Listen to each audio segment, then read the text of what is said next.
Selamat pagi, apa kabar? Pastinya adik-adik dalam keadaan sehat ya.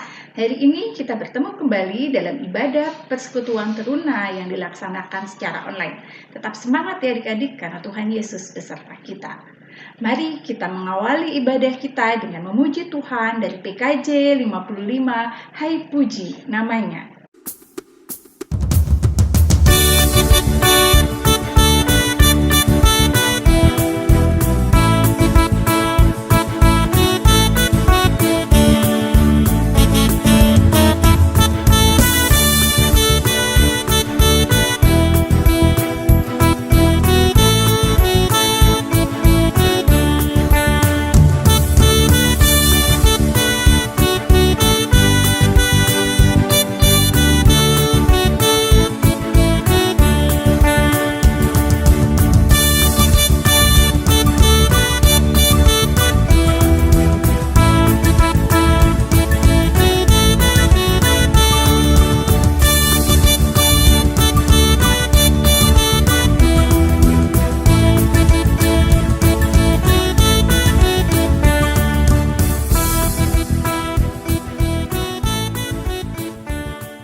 Adik-adik, mari kita satu di dalam doa.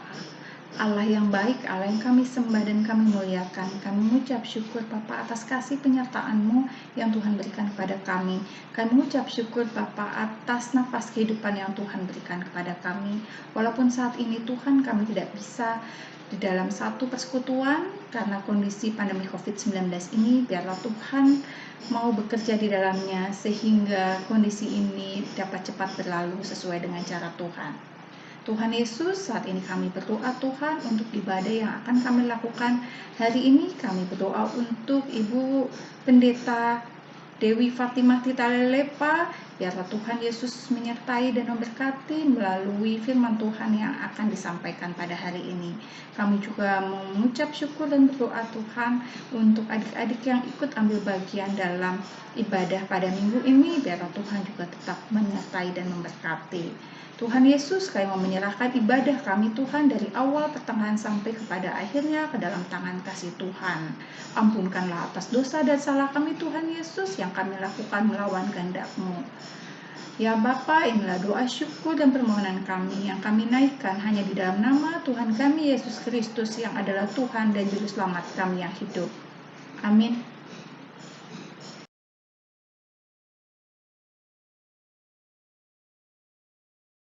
Amsal 6 ayat 1-6 berbagai-bagai nasihat. Hai anakku, jikalau engkau menjadi penangguh sesamamu dan membuat persetujuan dengan orang lain, jikalau engkau terjerat dalam perkataan mulutmu, tertangkap dalam perkataan mulutmu, buatlah begini, hai anakku, dan lepaskanlah dirimu, karena engkau telah jatuh dalam genggaman sesamamu.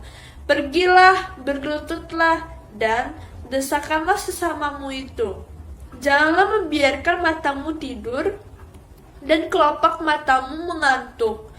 Lepaskanlah dirimu seperti kijang daripada tangkapan, seperti burung daripada tangan pemikat. Hai pemalas, pergilah kepada semut, perhatikanlah lakunya dan jadikanlah bijak.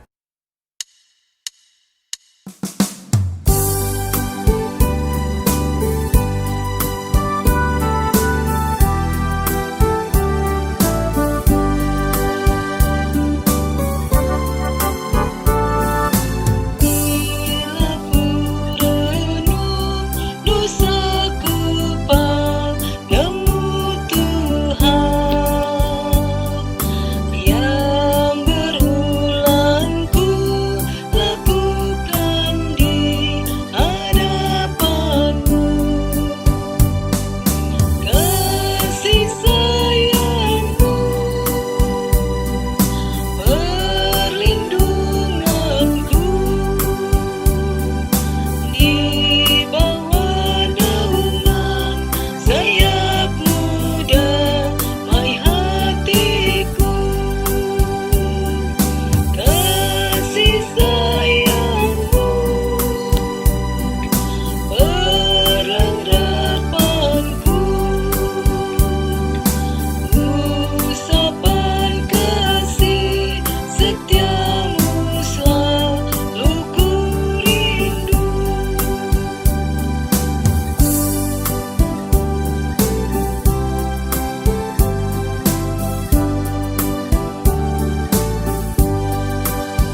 Ya, adik-adik yang kekasih dalam Tuhan, di minggu hari ini kita boleh berjumpa dalam ibadah Teruna IHMPT.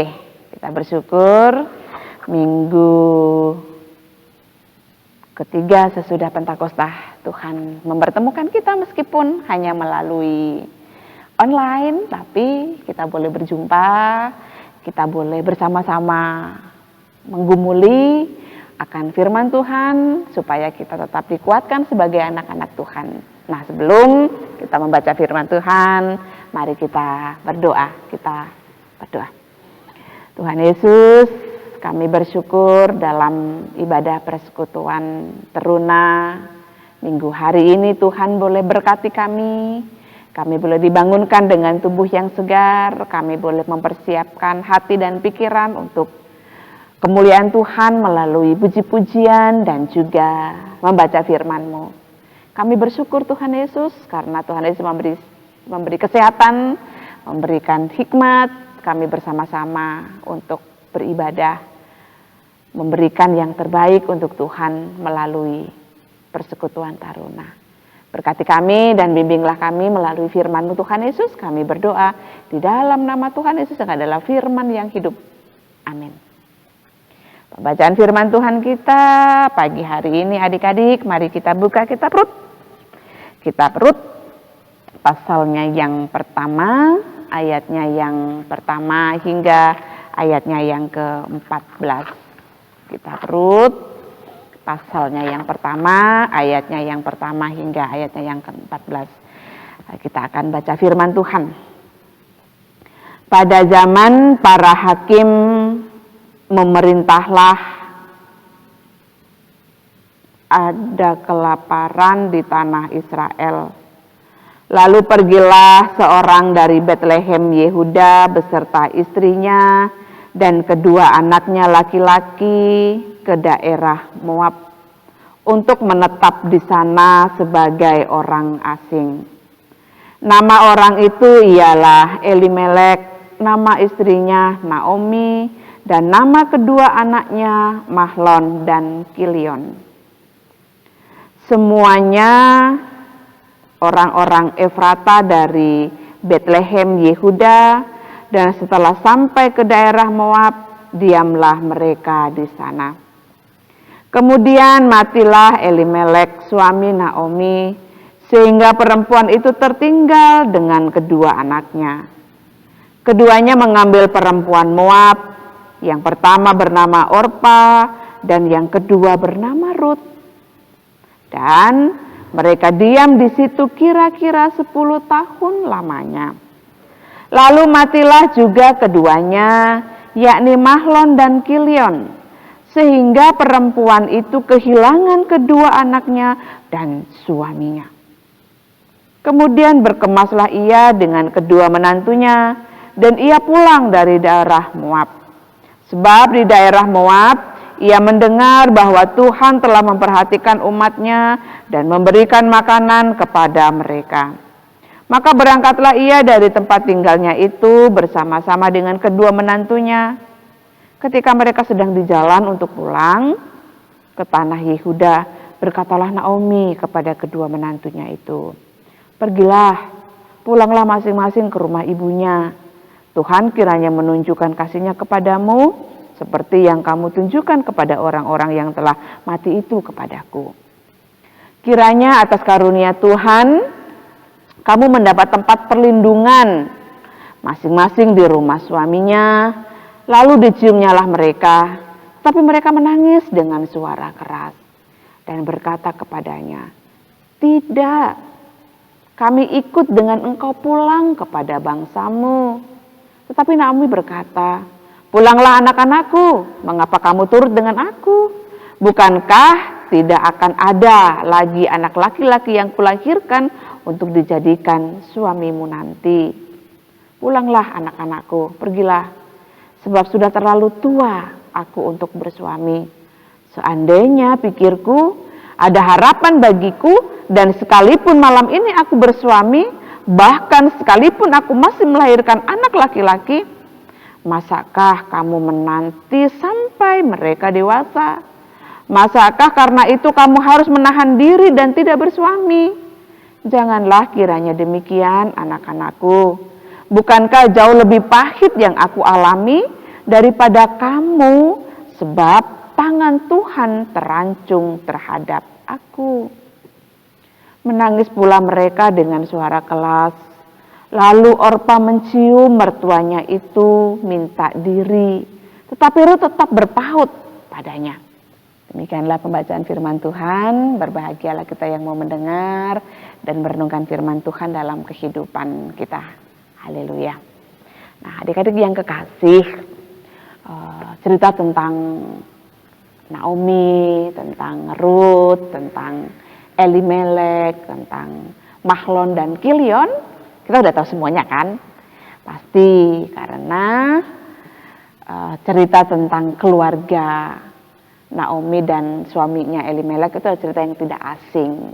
Tapi kita tetap akan mengingat bagaimana cerita dari Rut, Orpa, Naomi, Elimelek, Mahlon, dan Kilion. Jadi adik-adik yang kekasih, ada sebuah keluarga. Keluarga itu adalah keluarga Elimelek. Dia punya istri yang namanya Naomi. Dia juga punya 2 anak namanya Mahlon dan juga Kilion. Nah, di daerah tinggal Elimelek ini adik-adik terjadi suatu bahaya, tragedi, belum bilang tragedi juga. Ya, terjadi kelaparan begitu. Nah, terjadi kelaparan, padahal kalau kita mau lihat daerah Bethlehem itu adalah daerah yang subur ya. Daerah Bethlehem itu harusnya daerah yang penuh dengan kehidupan yang lebih baik, tapi ini terjadi. Nah, jadi daerah Bethlehem itu pada waktu itu menghadapi kelaparan dan mau tidak mau ada banyak orang yang harus keluar dari Bethlehem untuk melanjutkan kehidupan mereka. Sehingga Elimelek membawa istri dan anak-anaknya untuk keluar dari Bethlehem supaya kehidupan mereka berlanjut. Kehidupan mereka bisa merasakan atau bisa menjadi lebih baik. Atau begini adik-adik, ada kadang orang begini, dari satu daerah atau dari desa pergi ke kota. Apa sih yang ingin dicari dari desa ke kota? Nah, itu sama dengan apa sih yang akan dicari oleh Elimelek ketika dari Bethlehem pergi ke Moab?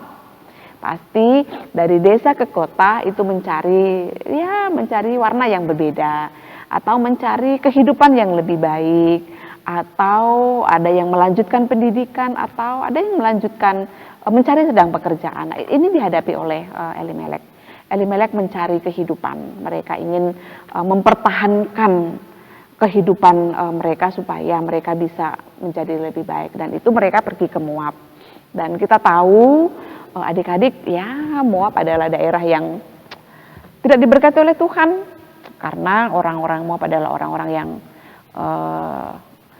tidak setia, tidak takut akan Tuhan, dan mereka orang-orang yang kalau mau dilihat tidak patutlah kita datang ke sana. Ngapain sih? Orang sudah tahu daerahnya begitu kok mau datang ke sana. Tapi adik-adik kita mau melihat ketika Elimelek bersama istrinya dan anak-anaknya, bukan itu yang dilihat, tapi dia mau lihat mempertahankan apa yang saat ini mereka hadapi supaya mereka tetap bisa hidup, supaya mereka tetap berkarya dan mereka tetap melanjutkan apa yang Tuhan rencanakan dalam hidup mereka.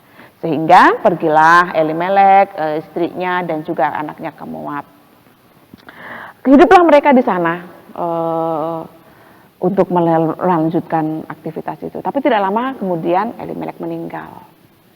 Dan ketika Elimelek meninggal, ketinggallah kedua anaknya Mahlon dan Kilion dan juga orang tuanya Naomi. Tapi tidak lama kemudian juga anak-anaknya menikah bersama dengan orang-orang Moab, dan kita juga tahu kedua menantunya yaitu Rut dan juga Orpa. Tapi berjalannya waktu satu tahun, 10 tahun, 2 tahun, 3 tahun yang sudah mereka jalani, mereka sudah menikmati berkat dan penyertaan Tuhan selama 10 tahun, mereka diperhadapkan juga dengan pergumulan yang berat. Bagaimana juga kedua anaknya juga meninggalkan orang-orang yang mereka cintai, kedua anaknya meninggalkan istrinya dan juga meninggalkan sang ibu Naomi. Ya, kehidupan memang luar biasa yang dihadapi oleh Naomi ketika ingin memilih hidup yang baik, tetapi yang tidak baik ia boleh hadapi dan ia boleh rasakan dalam perjalanan hidupnya. Dan ketika mereka ada di Moab, mereka mendengar tanah kelahiran suami kekasih di daerah Bethlehem itu sudah ya menjadi lebih baik. Akhirnya Naomi berpikir, ya ngapain sih saya di sini, lebih baik saya pulang. Dan itu yang dilakukan oleh Naomi bersama dengan dua menantunya. Tapi adik-adik dalam perjalanannya Naomi itu sampaikan kepada kedua menantunya, kepada Ruth dan juga kepada Orpa. Anak-anakku, aku tahu bahwa kamu sayang kepadaku. Aku tahu bahwa engkau sudah begitu mencintai dan mengasihiku. Nah sekarang saya sebagai orang tua yang juga mengasihimu dan juga ingin memberikan yang terbaik kepadamu, kembalilah ke orang tuamu. Ya jalanilah hidupmu seperti kehidupan yang biasa. Karena saya sudah tidak punya apa-apa. Tapi adik-adik, kasih sayang kedua menantunya itu bersikeras, pokoknya saya tetap ikut, tetap bersama-sama.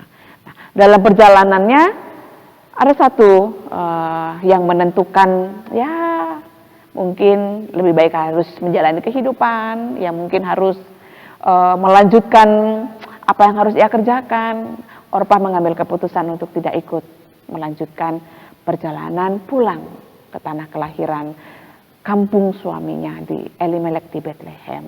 Tetapi Ruth dengan cintanya, dengan kasih sayangnya, dengan imannya dia mau katakan, saya tidak mau. Saya tidak mau meninggalkanmu ibu, saya akan tetap bersamamu. Bahkan adik-adik, kalau adik-adik baca di ayat-ayat selanjutnya nanti, satu statement yang paling luar biasa yang disampaikan oleh Ruth. Di mana engkau duduk, di situ aku duduk. Di mana engkau berbaring, di situ aku berbaring. Di mana Tuhanmu, di situ Tuhanku. Bayangkan, selama ini Moab adalah daerah yang tidak mengenal Tuhan. Ruth tidak percaya dan tidak tahu seperti apa itu Tuhan ketika hadir dalam kebersamaan keluarga Elimelek. Dia mengenal Tuhan dan dalam pengenalannya Tuhan benar-benar mengikat hati Ruth. Dan Tuhan tidak dilepaskan dan dibiarkan begitu saja pergi dari hati Ruth, sehingga Ruth mempertahankan itu untuk kembali bersama dengan ibunya atau mertuanya kembali ke Bethlehem untuk memulai hidup baru. Nah adik-adik yang kekasih, inilah cerita singkat dari pembacaan firman Tuhan kita, apa yang dilakukan oleh keluarga Elimelek bersama istrinya Naomi, kedua anaknya dan kedua menantunya. Nah mari kita bersama-sama melihat. Kita bersama melihat perubahan. Setiap perubahan terjadi dalam setiap kehidupan kita. Atau kita ingat cerita tentang kepompong. Ya kan? Dari ulat menjadi kepompong. Dari kepompong menjadi kupu-kupu yang indah warnanya. Nah perubahan-perubahan itu pasti membutuhkan proses. Begitu kan, dari ulat menjadi kepompong itu prosesnya ya tidak 1 hari 2 hari, itu sangat lama untuk membentuk bagaimana dia bisa menjadi kupu-kupu yang indah. Dan ketika menjadi kupu-kupu yang indah, warnanya itu disenangi oleh semua orang, bahkan dunia melihat warna yang begitu mempesona dari sang kupu-kupu itu. Tetapi kita mau melihat setiap perubahan dalam kehidupan kita tidak mulus dan tidak berjalan begitu indah seperti kupu-kupu yang memberikan warna dan pesona yang indah bagi setiap kehidupan dunia. Perubahan itu juga terjadi dalam setiap kehidupan kita, adik-adik yang kekasih. Ya, perubahan kita saat ini mungkin adik-adik dari SD kelas 6 naik masuk ke sekolah lebih tinggi lagi di SMP kelas 1, atau adik-adik yang di SMP kelas 1 naik kelas memasuki SMA. Berarti jenjang perubahan pendidikan dari SD, SMP, SMA itu butuh proses, ya kan? SD saja 6 tahun, ya kan? SMP 3 tahun baru bisa menjadi yang lebih baik atau lebih tinggi dalam pendidikan itu. Nah, perubahan-perubahan untuk kita mencari cita-cita dalam kehidupan kita tidak gampang, ya kan? Adik-adik harus belajar, harus mengikuti aturan dalam rumah, mengikuti aturan juga di sekolah, bahkan juga mengikuti aturan yang ada di gereja, supaya cita-cita yang ingin kita gapai atau cita-cita yang ingin kita selesaikan semuanya berjalan dengan baik. Kalau kita mau selesaikan cita-cita kita dengan baik, maka semuanya membutuhkan proses, dan proses itu akan banyak hal adik-adik akan hadapi. Kalau keluarga Elimelek diperhadapkan dengan begitu banyak pergumulan kematian, khususnya dengan kematian itu mereka dibentuk supaya mereka menjadi lebih baik dan tetap berharap kepada Tuhan. Dan kehidupan kita juga saat ini pasti kita dibentuk oleh Tuhan. Dibentuk oleh Tuhan melalui pendidikan kita. Belajar 1 hari, 2 hari, 3 hari, tidak langsung pintar jadi presiden. Iya kan? Tapi adik-adik harus belajar setiap hari. Setiap hari harus les. Setiap hari harus pegang buku. Iya kan? Setiap hari harus mengikuti aturan yang hadir dalam kehidupan adik-adik. Nah, mari adik-adik, ketika proses itu berjalan dan proses itu hadir dalam kehidupan adik-adik untuk menyelesaikan pendidikan atau cita-cita itu, mari hati, iman khususnya, iman percaya kepada Tuhan yang boleh kita belajar dari Rut. Nah, Rut itu tidak kenal Tuhan awalnya, tapi ketika masuk dalam keluarga Elimelek dia memiliki iman yang apa ya, adik-adik tahu enggak paku? Paku kalau dipukul 1 kali, dia nancap, ya kan?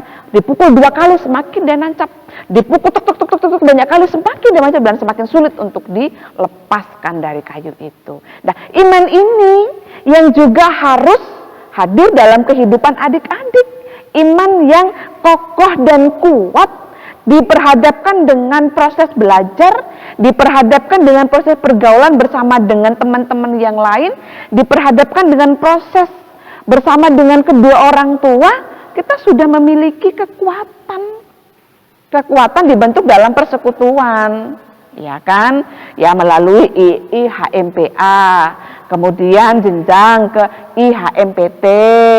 Nah, proses-proses ini yang membuat kita bisa memiliki akar yang sangat kuat. Nah, adik-adik ini tahu nggak sih namanya pohon pinus?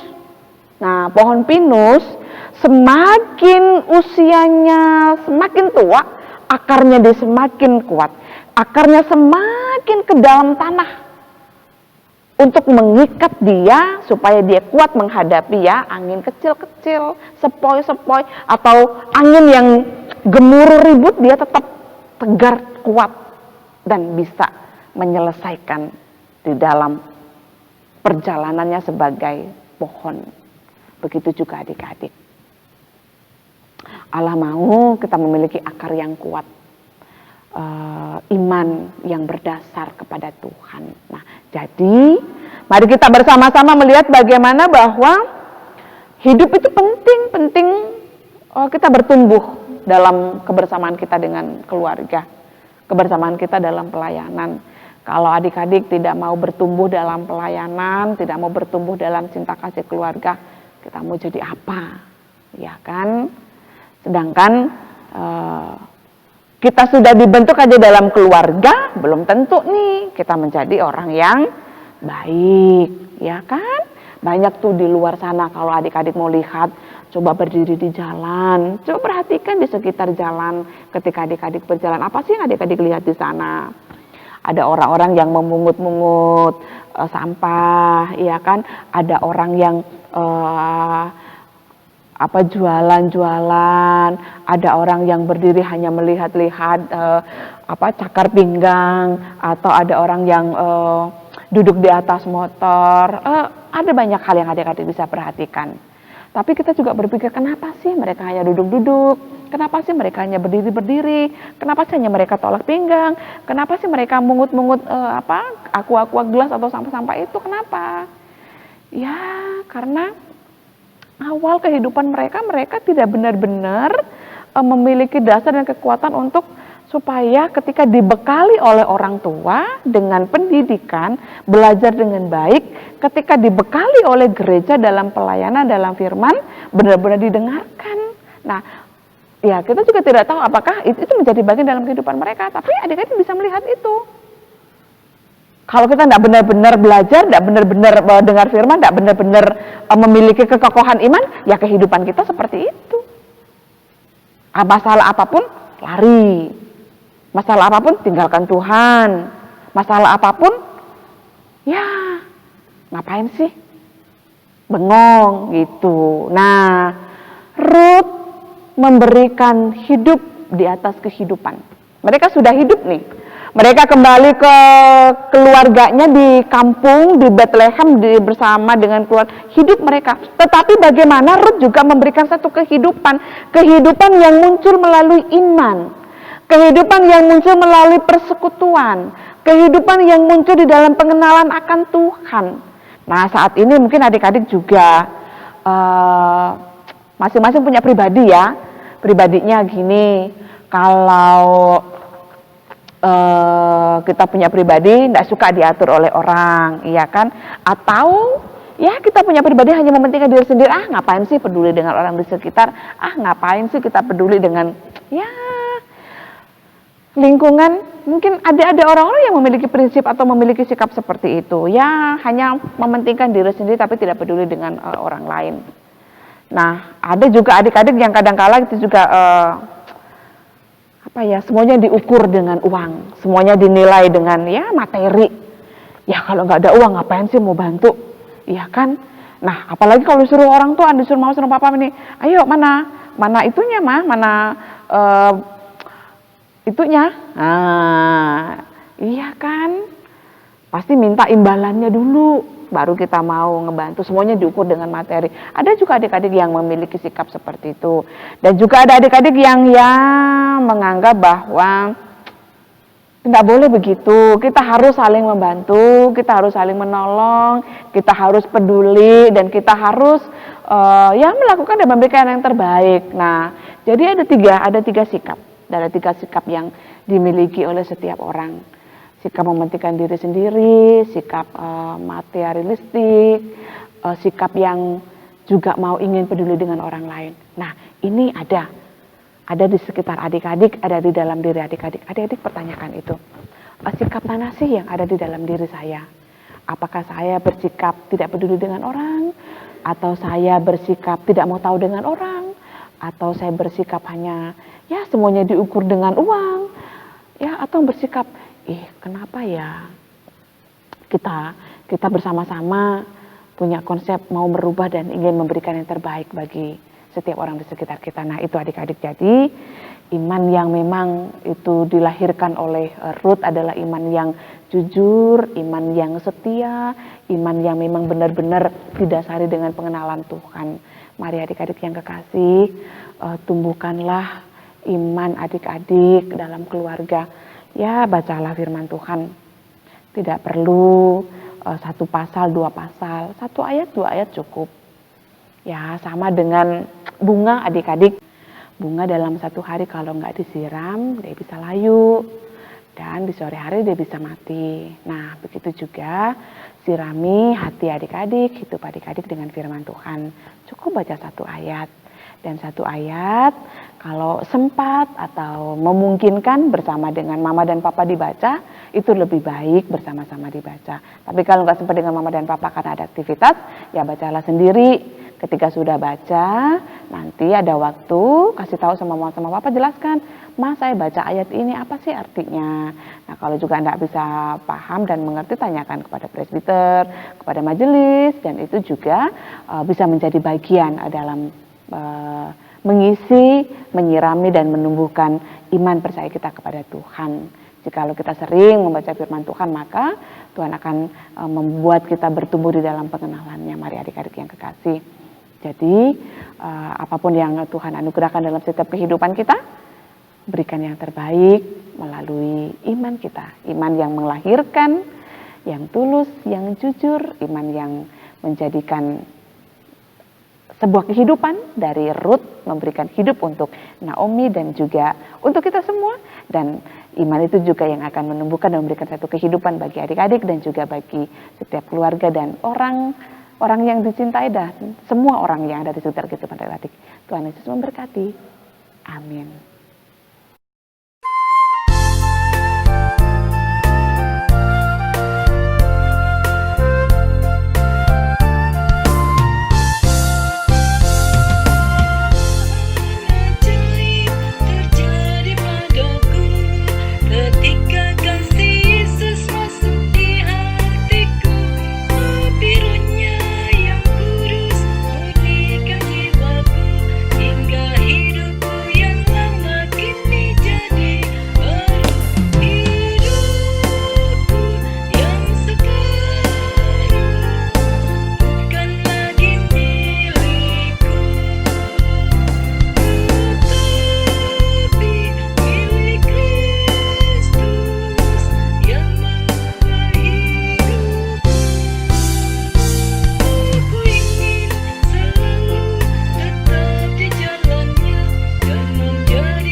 Adik-adik yang kekasih, mari kita satu dalam doa, kita berdoa.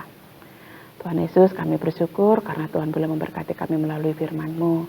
Mari dalam persekutuan yang indah ini, kami berdoa buat adik-adik kami, adik-adik klien kami, Tuhan dalam pertumbuhan mereka, Tuhan jaga dan lindungi dan pelihara. Dan kami juga bersyukur karena Tuhan boleh memberkati anak-anak kami, adik-adik kami yang saat ini sudah selesai ujian dan kenaikan kelas, dari SD ke SMP, dari SMP ke SMA. Berkati mereka Tuhan, dan ketika mereka akan mencari sekolah, Tuhan juga berkati dan berikan apa yang mereka impikan melalui pendidikan itu, dengan sekolah yang menjadi bagian dalam kehidupan mereka, itu menopang dan menjadikan mereka semangat untuk meraih cita-cita yang akan mereka kejar di masa depan mereka. Berkati orang tua mereka supaya mereka menjadi orang tua yang terbaik, membimbing dan menjadi contoh bagi adik-adik, bagi anak-anak kami. Terima kasih Tuhan Yesus, kami berdoa. Tuhan Yesus, terima kasih Tuhan atas berkat yang Kau berikan kepada kami, sehingga pada pagi hari ini kami dapat kembali beribadah. Tuhan berkati di setiap ibadah kami. Kami tetap bersyukur Tuhan, walaupun pada kondisi seperti ini kami tetap bisa beribadah seperti biasa. Tuhan, kami ingin berdoa untuk gereja GPIB Horeb ini yang sedang melakukan ibadah secara online. Biarlah Engkau memberkati para umat dari pendeta, jemaat, persekutuan teruna, persekutuan anak, dan majelis lainnya. Biarlah Engkau yang memberkati kami semua Tuhan, supaya kami dapat beribadah masing-masing di rumah, dan kami dapat menjalankan firman-Mu dalam kehidupan kami sehari-hari.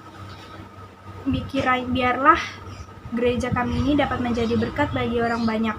Kami juga ingin berdoa untuk kedua orang tua kami, Tuhan, berkati mereka, berikanlah mereka kesehatan, kekuatan, dan Engkau berkati di setiap pekerjaan mereka. Terima kasih Tuhan.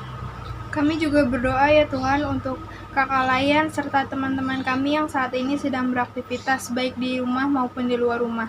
Kiranya Tuhan selalu melindungi, memberkati, dan menjaga mereka, dan memberikan mereka selalu kesehatan dan menjauhkan mereka dari segala macam wabah virus yang saat ini sedang mewabah di dunia ini. Tuhan Yesus, kami juga berdoa buat bangsa kami. Kiranya Engkau memberkati pemuda-pemudi serta anak bangsa agar dapat menjadikan bangsa ini bangsa yang maju dan bangsa yang takut akan Tuhan. Ya Tuhan, saat ini dunia sedang mengalami wabah virus corona. Kiranya Engkau mau menyembuhkan mereka yang terjangkit wabah COVID tersebut. Tuhan Yesus, kami juga berdoa untuk para medis yang saat ini sedang berusaha untuk menyembuhkan pasien COVID-19. Kiranya Engkau selalu menyertai mereka. Ya Tuhan, kami juga berdoa untuk mereka yang terdampak secara ekonomi. Kiranya Engkau selalu juga menyertai mereka. Ya Tuhan, kami juga berdoa untuk Pak Jokowi beserta kabinetnya agar mereka dapat segera mengatasi masalah wabah COVID-19 ini. Tuhan, kami juga ingin berdoa untuk para pendeta kami dan para majelis-majelis Jemaat GBB Horeb. Kami juga ingin berdoa untuk PLKPA, PT, GP, PKP, dan PKB. Tuhan berkati persekutuan di dalamnya, Bapak. Kami juga ingin berdoa untuk para tim Satgas GBB Horeb. Tuhan lindungi dalam kegiatan membagi sembakonya, dan Tuhan juga berkati berkat yang melimpah kepada orang-orang yang sudah memberikan bantuannya, ya Bapak. Doa yang kurang sempurna ini akan kami satukan dengan doa yang Tuhan ajarkan kepada kami. Bapa kami yang di surga, dikuduskanlah nama-Mu, datanglah kerajaan-Mu, jadilah kehendak-Mu di atas bumi seperti di dalam surga. Berikanlah kami pada hari ini makanan kami yang secukupnya, dan ampunilah kami akan kesalahan kami, seperti kami juga mengampuni orang yang bersalah pada kami. Dan janganlah masukkan kami ke dalam pencobaan, tetapi bebaskanlah kami daripada yang jahat. Karena Engkaulah yang empunya kerajaan dan kuasa dan kemuliaan sampai selama-lamanya. Amin.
Kita berdoa.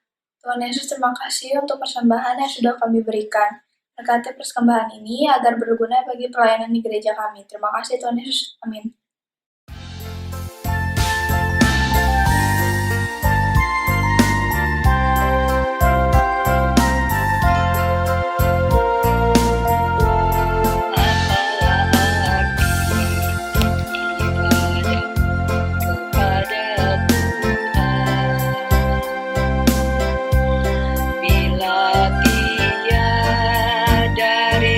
Sujud dan sungguh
Baik adik-adik yang kekasih dalam Tuhan, setelah kita mendengarkan firman Tuhan, kembalilah ke kehidupan kita masing-masing.